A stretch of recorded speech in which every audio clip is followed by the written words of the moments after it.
Doctor Babasaheb Ambedkar आणि छत्रपती संभाजीनगरचे ऋणानुबंध आहेत. संभाजीनगरात अनेक वस्तू आणि वास्तू त्या इतिहासाची आजही साक्ष देत आहेत. पाहूयात. छत्रपती संभाजीनगरचं हे आहे मिलिंद कॉलेज. तब्बल 74 वर्षांनंतरही डॉक्टर बाबासाहेब आंबेडकर आणि संभाजीनगरचे ऋणानुबंध सांगत हे कॉलेज डौलानं उभं आहे. 1950च्या दशकात बाबासाहेब छत्रपती संभाजीनगरला आलेले होते. त्यावेळी त्यांना इथलं शैक्षणिक आणि सामाजिक मागासलेपण लक्षात आलं. मागासवर्गीय तरुणांना इथं शिक्षणाची संधीच नसल्याचं आंबेडकरांना लक्षात आलं. त्यानंतर पीपल्स एज्युकेशन सोसायटीच्या माध्यमातून इथं एक शैक्षणिक संकुल उभारण्याचं ठरवलं.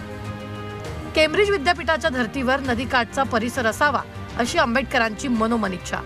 त्या काळच्या त्यांच्या एका साथीदारानं खाम नदीच्या किनाऱ्यावरची ही जागा बाबासाहेबांना दाखवली.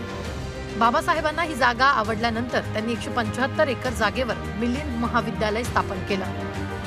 इमारत व्हायला वेळ लागणार होता, त्यामुळे सुरुवातीला छावणी भागातील लष्कराच्या बॅरेकमध्ये या कॉलेजची सुरुवात झाली आणि या काळात मिलिंद महाविद्यालयाचा बांधकामही जोरात सुरू झालं. महत्वाचं म्हणजे हे बांधकाम चांगलं व्हावं म्हणून डॉक्टर बाबासाहेब आंबेडकर स्वतः इथं तळ ठोकून होते. डॉक्टर बाबासाहेब आंबेडकरांनी आपल्या स्वतःच्या देखरेखीखाली ह्या वास्तूचं बांधकाम बाबासाहेबांनी करून घेतलेलं आहे. अतिशय आपण जर बघितलं तर काही ह्या वास्तूमध्ये ज्या विटा वापरलेल्या आहेत त्या प्रत्येक विटावर PS असं लिहिलेलं आहे. आपण जर बघितलं तर कारण काही एक छोटंसं असं जेव्हा बांधकामाचं हे मॉडिफिकेशन चालू होतं तेव्हा एक हलकंसं एक छोटीशी भिंत अशी होती, त्याच्यातले काही विटा निघाल्या. त्या विटावर आम्हाला सगळ्या विटांवर असं दिसून आलं की सगळ्या विटांवर PS लिहिलेलं आहे. याचा अर्थ या वास्तूमध्ये जेवढ्या विटा वापरलेल्या आहेत त्या सगळ्या विटावरती PS लिहिलेला आहे. मिलिंद कॉलेजच्या प्राचार्यपदी बाबासाहेबांनी चिटणीस यांची प्राचार्य म्हणून नेमणूक केली. या महाविद्यालयातील लायब्ररी सुद्धा अत्यंत महत्वाची.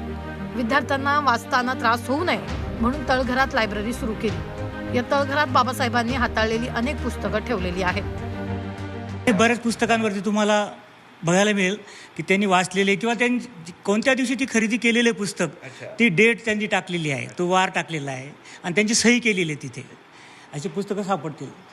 इव्हन त्या पुस्तकांच्या त्या पावत्यासुद्धा त्या पुस्तकाला लावलेल्या तुम्हाला भेटतील आणि कोणत्या बुक स्टॉलमधून खरेदी केलेलं त्या बुक स्टॉलचं नाव आणि ती पावती आहे याच्यामध्ये बघायला मिळेल तुम्हाला. बाबासाहेब यांच्या काळातील अनेक वस्तू या ठिकाणी ठेवल्या. बाबासाहेबांची गादी, ते आराम करत असलेली खुर्ची, बांधकाम सुरू असताना खूप चालावं लागायचं म्हणून त्यांच्यासाठी तयार केलेली डोली, तसंच त्यांनी वापरलेली भांडी कुंडी, हे सगळं या ठिकाणी जतन करून ठेवलं. मागासलेपण दूर करण्यासाठी शिक्षणाचा महत्वाचा वाटा असल्यानं आंबेडकरांनी या भागात महाविद्यालय सुरू केलं. विशेष म्हणजे बाबासाहेबांनी सुरू केलेल्या मिलिंद महाविद्यालयाचा दबदबा आजही कायम आहे. विशाल करोळे, छत्रपती संभाजीनगर, झी 24 तास.